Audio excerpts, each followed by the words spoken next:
Kita tahu bahwa di tubuh kita terdapat lemak yang terdiri dari kolesterol, trigliserida, fosfolipid, dan protein. Kita juga tahu bahwa kadar lemak di dalam darah yang terlalu tinggi itu bisa meningkatkan resiko terjadi penyakit jantung dan pembuluh darah. Kondisi lemak berlebih termasuk kolesterol dan trigliserida ini disebut dengan hiperlipidemia.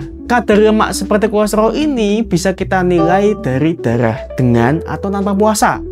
Nah, kenapa kita perlu nilai kadar lemaknya? Itu karena memang untuk menilai seberapa beresiko terkena penyakit jantung dan pembuluh darah. Indikasi pemeriksaan itu juga bisa untuk meng-screening bila ada riwayat keluarga dengan lemak berlebihan, mengawasi penyakit pankreatitis, dan mengevaluasi pemberian obat penurun kolesterol.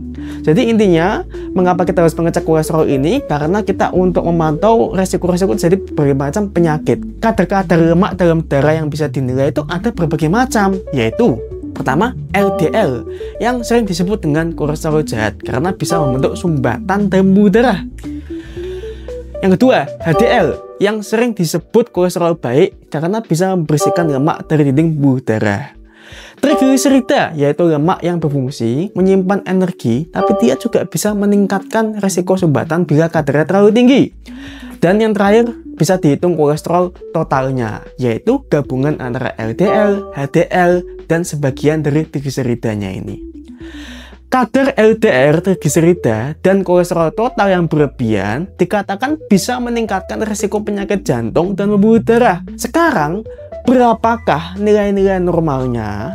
HDL atau kolesterol baik, kadarnya masih bagus bila di atas 40 mg per desiliter untuk laki-laki atau 50 mg per desiliter untuk perempuan. Sebenarnya, HDL itu semakin tinggi itu dikatakan semakin baik, tapi jika tingginya terlalu ekstrim, seperti misalkan 100 mg per desiliter ke atas, itu juga dikatakan terlalu tinggi dan tidak terlalu baik ya. LDL atau kolesterol jahat itu kadar optimalnya di bawah 100 mg per desiliter. Kemudian 100 sampai 129 itu dikatakan mendekati optimal. 130 sampai 159 itu mendekati batas berlebihan. 160 sampai 199 itu dikatakan sudah kadarnya berlebihan. Sementara 190 ke atas dikatakan sangat tinggi.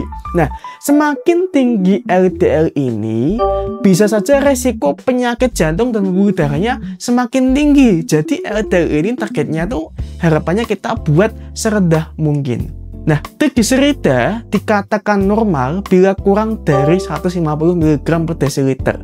Sementara dikatakan berlebihan bila sudah di antara 150 sampai 499 mg per desiliter.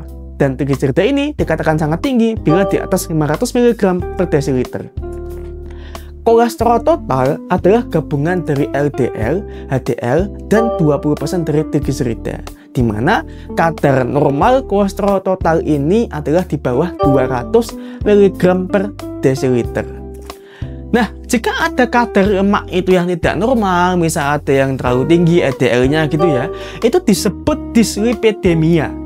Dislipidemia ini bisa terjadi karena keturunan atau namanya dislipidemia primer, atau bisa karena gaya hidup yang tidak baik, disebut dengan dislipidemia sekunder. Dislipidemia ini nantinya bisa meningkatkan resiko terjadi penyakit jantung atau pembuluh darah. Nah, untuk menangani agar kadar lemaknya kita terkontrol, maka perlu melakukan aktivitas fisik, menjaga berat badan ideal, tidak merokok, dan konsumsi obat bila perlu.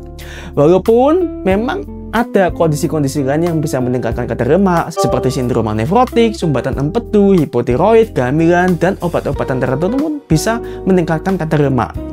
Itu nanti bisa didiskusikan dengan dokter bila ada dugaan-dugaan penyebab-penyebab lainnya. Apapun penyebab kadar lemak kita tinggi, tetap konsultasikanlah dengan dokter agar bisa mendapatkan penanganan entah melalui obat atau mengatur gaya hidup sehingga kadar lemaknya terkendali dan terhindar dari penyakit-penyakit tertentu seperti penyakit jantung, penyakit pembuluh darah, dan penyakit-penyakit lainnya. Begitu saja yang bisa saya sampaikan. Semoga Anda selalu sehat. Terima kasih dan sampai jumpa di video berikutnya.